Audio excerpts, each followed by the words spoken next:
Bismillahirrahmanirrahim. Assalamualaikum warahmatullahi wabarakatuh. Bertemu dengan saya, Ali Ridho, eh, pengampu dosen mata kuliah dari pertemuan pertama, yaitu di pengantar bisnis, pengantar dan ruang lingkup bisnis ya. Oke, kita masuk ke pengertian bisnis.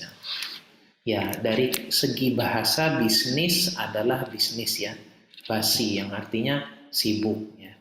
Kalau di dalam bahasa definisinya adalah kegiatan yang dilakukan oleh individu atau kelompok atau organisasi yang menciptakan nilai atau sama dengan manfaat melalui penciptaan barang dan jasa untuk memenuhi kebutuhan masyarakat dan memperoleh keuntungan melalui transaksi. Nah, itu yang disebut bisnis dalam segi definisi, begitu ya. Kemudian kita lanjut ke slide berikutnya, fungsi-fungsi dalam bisnis ya, dalam bisnis. Ya, fungsi-fungsi dalam bisnis. Jadi kalau kita melihat ada beberapa fungsi, diantaranya yang pertama adalah produksi ya, produksi yaitu manajemen produksi MOP ya. Kemudian kita lihat fungsi dalam bisnis itu ada poin kedua yaitu keuangan yang masuk ke dalam manajemen keuangan ya. Kemudian yang poin ketiga ada pemasaran ya, manajemen pemasaran atau marketing. Kemudian ada poin keempat ada pengelolaan sumber daya manusia, manajemen sumber daya manusia, begitu ya. Oke, kemudian kita masuk ke dalam kegiatan bisnis, kegiatan-kegiatan bisnis. Apa sih kegiatan-kegiatan bisnis itu? Jadi ada beberapa poin, ada 3 poin. Yang pertama ada mencari dan menemukan sumber bahan baku di dalam bisnis gitu ya. Kemudian ada mengolah bahan baku menjadi barang jadi gitu ya. Maksudnya dari segi barang itu dicari dan menjadi sesuatu yang akan dapat dimanfaatkan gitu ya. Kemudian ada poin ketiga ada menyalurkan produk jadi ke tangan konsumen. Nah, ini merupakan kegiatan-kegiatan yang dilakukan di dalam bisnis gitu ya. Oke, kemudian keputusan-keputusan utama. Kita masuk ke poin berikutnya yaitu keputusan-keputusan utama dalam bisnis. Nah, apa sih keputusan-keputusan utama dalam bisnis? Yang pertama ada produk-produk, ada produk gitu ya. Produk apa yang akan diproduksi gitu ya. Pertanyaan-pertanyaannya itu ada beberapa, diantaranya produk apa yang akan diproduksi. Kemudian yang kedua ada produksi. Bagaimana cara, proses atau cara ya, dalam memproduksi suatu produk. Nah, itu kita membutuhkan apa sih keputusan-keputusan utama dalam suatu bisnis gitu ya. Nah, kemudian ada promosinya. Bagaimana cara menjual produksi yang dihasilkan. Nah, itu bagaimana. Kemudian financial ya, atau keuangan gitu. Dari mana sumber keuangan dan pengelolaan keuangan dalam menghasilkan produk. Nah, ini keputusan-keputusan utama dalam suatu bisnis gitu ya. Oke, kemudian kita masuk ke jenis-jenis pasar bisnis. Jenis-jenis pasar bisnis. Yang pertama ada monopsoni ya. Monopsoni ini adalah keadaan di mana suatu pembeli tunggal menguasai penerimaan pasokan barang atau jasa. Nah, ini di sini yang disebut dengan monopsoni. Kemudian yang kedua ada monopoli. Monopoli adalah suatu bentuk interaksi di mana penawaran dan permintaan hanya ada satu, penjual atau produsen yang berhadapan dengan banyak konsumen. Nah, ini yang disebut dengan monopoli. Kemudian ada poin ketiga yaitu oligopoli. Oligopoli adalah suatu pasar di mana penawaran suatu jenis barang dikuasai oleh beberapa perusahaan atau penjual gitu ya. Ini disebut oligopoli. Kemudian ada oligopsoni.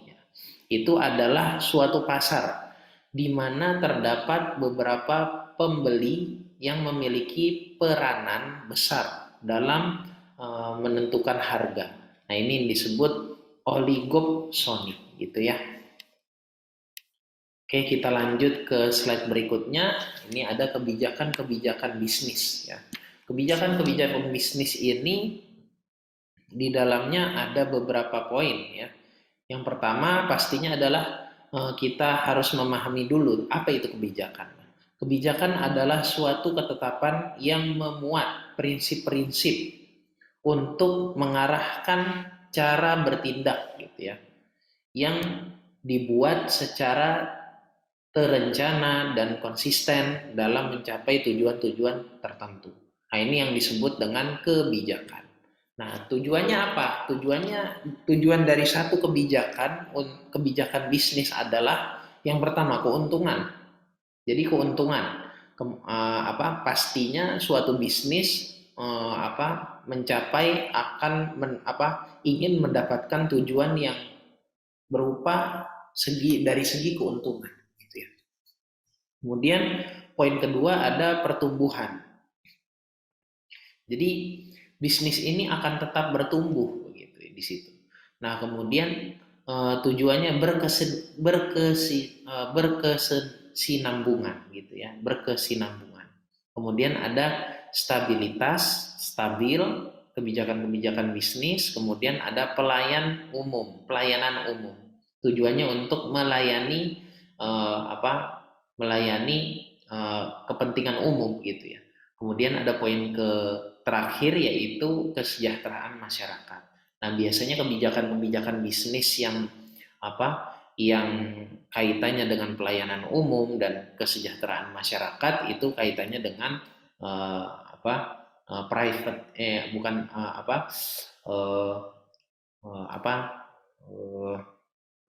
yang sifatnya pengabdian kepada masyarakat juga di situ, termasuk di situ. Nah, kemudian kita masuk ke sistem perekonomian. Nah, kita masuk ke sistem perekonomian. Apa itu sistem perekonomian? Sistem perekonomian adalah sistem yang digunakan oleh suatu negara untuk mengalokasikan sumber daya yang dimilikinya, baik kepada individu maupun organisasi pada negara tersebut. Nah, ini sistem perekonomian pastinya melihat konsep ekonomi yang ada di suatu negara atau satu organisasi gitu ya. Dan ini bisa dilihat secara luas gitu ya. Perbedaan-perbedaannya pasti memiliki ciri khas masing-masing gitu. Nah, kemudian apa jenis-jenis sistem ekonomi? Nah, yang pertama ada perekonomian terencana, kemudian ada perekonomian pasar, ada perekonomian pasar campuran. Nah, ini ada 3 yang nanti akan dibahas. Nah, perekonomian terencana. Apa itu perekonomian terencana? Memiliki 2 bentuk. Yang pertama ada bentuk komunisme. Nah, bentuk perekonomian komunisme. Itu yang perekonomian komunisme, kemudian ada bentuk sosialisme gitu ya. Nah, ini sebenarnya hampir mirip dengan konsep kenegaraan juga di dalam perekonomian gitu ya. Emang dasarnya yaitu gitu ya. Perekonomian pasar. Kita masuk ke perekonomian pasar. Perekonomian pasar adalah sistem ekonomi pasar, adalah suatu sistem ekonomi di mana seluruh kegiatan ekonomi mulai dari produksi, distribusi, dan konsumsi diserahkan sepenuhnya kepada mekanisme pasar. Nah, ini yang disebut dengan perekonomian pasar gitu ya. Perekonomian pasar. Oke, kemudian kita lanjut ke perekonomian pasar campuran. Nah, apa yang dimaksud dengan perekonomian pasar campuran? Nah, perekonomian pasar campuran merupakan gabungan dari ekonomi pasar dan ekonomi terpusat atau terencana. Nah, kemudian kita masuk ke sistem pasar. Sistem pasar di sini, sebelum kita masuk ke pembahasan terkait sistem pasar, kita harus tahu dulu pasar itu apa. Pasar adalah tempat bertemunya calon penjual dan pembeli barang ataupun jasa. Gitu ya. Penjual dan pembeli akan melakukan transaksi di pasar. Nah, ini yang kita sebut dengan pasar. Gitu ya. Kemudian transaksi. Penjelasan dari transaksi adalah persetujuan atau kesepakatan dalam kegiatan jual beli. Nah, ini pastinya di dalam pasar ada sistem. Sistemnya adalah yang pertama itu pasar, kemudian sistem dari pasar tersebut adalah transaksi. Nah, di sini kita telah menjelaskan hal-hal tersebut, gitu ya.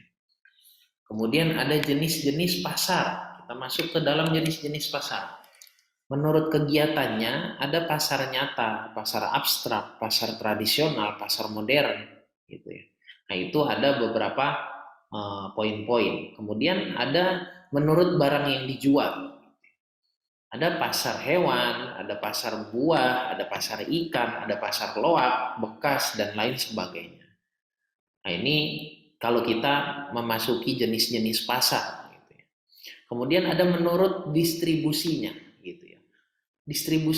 Distribusi pasar ini kemana? Gitu. Pasar lokal yang fokus di daerahnya saja, gitu ya, di lokal, gitu ya. Kemudian ada pasar daerah yang fokus di daerahnya, pasar nasional yang fokus di nasionalisme, di nasional, gitu ya. Negara satu negara. Pasar internasional yang internasional punya sistem yang distribusinya internasional, gitu ya. Nah, kemudian peluang bisnis, kita masuk ke peluang bisnis. Peluang bisnis ini kita harus memiliki apa gitu di dalam peluang bisnis. Kita harus punya uh, apa beberapa dasar gitu. Yang pertama ada kreativitas gitu ya. Jadi untuk melihat suatu peluang bisnis kita harus punya kreativitas gitu ya. Kemudian ada keunikan. Peluang bisnis akan berkembang ketika kita memiliki keunikan di situ. Kemudian ada variasi produk gitu. Dia punya variasi produk, kemudian ada strategi. Di situ pastinya punya strategi, kemudian kualitas dan harga. Harga yang bersaing gitu ya. Melihat pasar juga di situ kalau kita lihat. Peluang bisnis pastinya melihat pasar. Ketika pasar membutuhkan dengan harga yang murah, ya peluangnya adalah harga yang murah. Kemudian kalau ketika melihat pasar, eh, kita sebagai pembisnis melihat satu peluang dari kualitas misalnya seperti contohnya di Nike lah gitu ya. Nike, Adidas dan lain sebagainya itu kan menjual kualitas gitu. Brand, keunikan gitu.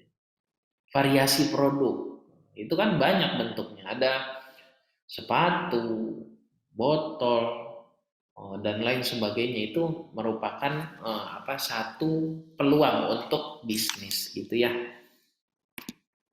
Kemudian kita masuk ke unsur utama dalam aktivitas ekonomi. Nah, unsur utama yang ada di dalam aktivitas ekonomi ada beberapa poin, di antaranya ya manusia itu sendiri. Kemudian punya modal, ada modal.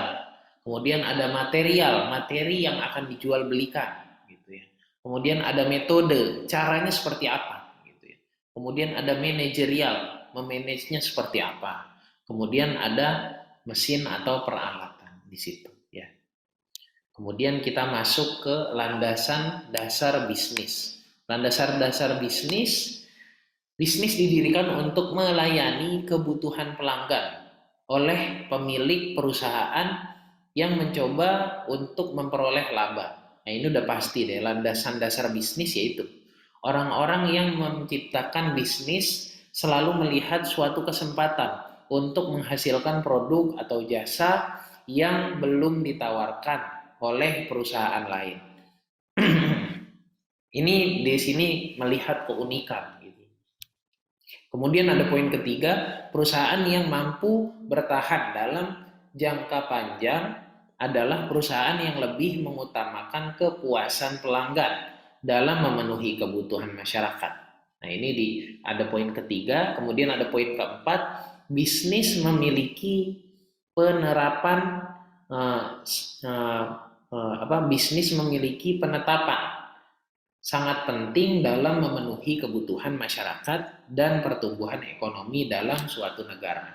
Jadi bisnis ini punya peranan penting.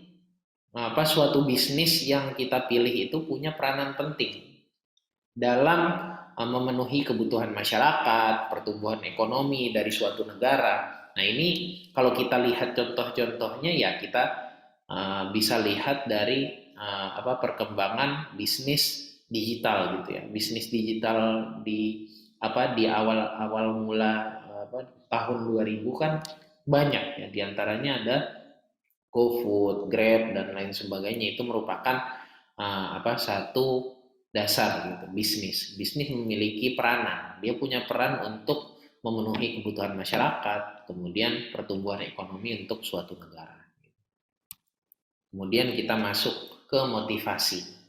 Jadi motivasi, banyak orang bertanya, bisnis apa yang bagus?